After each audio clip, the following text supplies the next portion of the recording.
प्रधानमंत्री नरेंद्र मोदी ने उज्बेकिस्तान के राष्ट्रपति शावकत मिर्जियोयेव के साथ द्विपक्षीय वार्ता की। कोरोना काल के बीच दोनों देशों की ये पहली वर्चुअल समिट थी। प्रधानमंत्री ने कहा कि आतंकवाद के खिलाफ लड़ाई में दोनों देश साथ हैं। इस दौरान अपने संबोधन में प्रधानमंत्री ने कहा कि वो इस साल उज्बेकिस्तान आने वाले थे, लेकिन कोरोना के कारण यात्रा नहीं हो सकी। भारत और उज्बेकिस्तान दोनों ही समृद्ध सभ्यताएं हैं और लंबे वक्त से दोनों साथ हैं। दोनों ही देश अपने क्षेत्र की चुनौतियों और परिस्थितियों के साथ आगे बढ़ रहे हैं। प्रधानमंत्री ने कहा कि उग्रवाद, कट्टरवाद और अलगाववाद को लेकर दोनों देशों की चिंताएं समान हैं। आतंकवाद के खिलाफ दोनों देश एक साथ हैं। साथ ही उन्होंने कहा कि अफगानिस्तान में शांति के लिए भी हमारा रोल अहम है और दोनों ही देश इस ओर आगे बढ़ेंगे। हमने इंडिया एशियन डायलॉग की शुरुआत की थी, जो दोनों देशों में शांति और आर्थिक संबंधों को आगे बढ़ा रहा है। विज्ञान, विकास, कृषि समेत अन्य क्षेत्रों में भारत लगातार उज्बेकिस्तान का समर्थन करेगा। दोनों ही देशों की सुरक्षा साझेदारी मजबूत हो रही है और जो दोनों देशों के लिए अहम है। पहले तो मैं 14 दिसंबर को आपके कार्यकाल के 5वें वर्ष में प्रवेश के लिए बधाई और शुभकामनाएं देना चाहता हूं।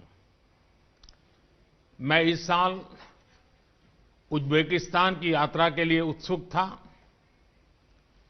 कोविड-19 महामारी की वजह से मेरी यात्रा तो नहीं हो पाई, लेकिन मुझे खुशी है कि वर्क फ्रॉम एनीवेयर के इस काल में हम आज वर्चुअल माध्यम से मिल रहे हैं। एक्सेलेंसी, भारत और उज्बेकिस्तान दो समृद्ध सभ्यताएं हैं। हमारे प्राचीन समय से ही निरंतर आपसी संपर्क रहे हैं। हमारे क्षेत्र की चुनौतियां और अवसरों के बारे में हमारी समझ और अप्रोच में बहुत समानता है और इसलिए हमारे संबंध हमेशा से बहुत मजबूत रहे हैं।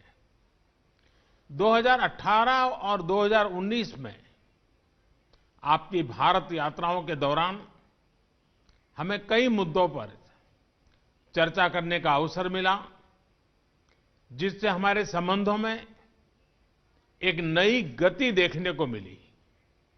एक्सेलेंसी, उग्रवाद, कट्टरवाद तथा अलगाववाद के बारे में हमारी एक जैसी चिंताएं हैं।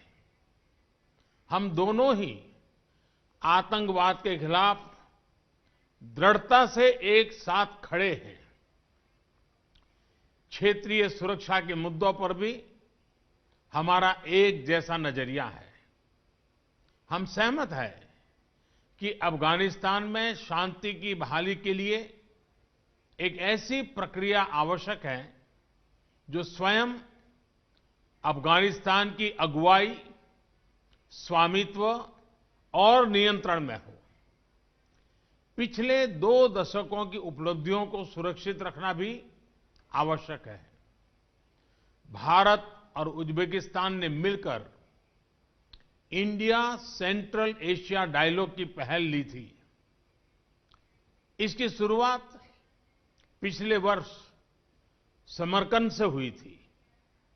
एक्सेलेंसी, पिछले कुछ वर्षों में हमारी आर्थिक साझेदारी भी मजबूत हुई है। हम उज्बेकिस्तान के साथ अपनी डेवलपमेंट पार्टनरशिप को भी और घनिष्ठ बनाना चाहते हैं। मुझे यह जानकर खुशी है कि भारतीय लाइन ऑफ क्रेडिट के अंतर्गत कई प्रोजेक्ट्स पर विचार किया जा रहा है। आपकी विकास प्राथमिकताओं के अनुसार हम भारत की एक्सपर्टाइज और एक्सपीरियंस साझा करने के लिए तैयार हैं। इस खबर में बस इतना ही। देश की राजनीति की दिशा तय करने वाला प्रदेश उत्तर प्रदेश। यहाँ की हर छोटी बड़ी खबर से आपको कराएंगे रूबरू। LNV इंडिया, आपका अपना न्यूज पोर्टल। लॉग इन करें www.lnvindia.com।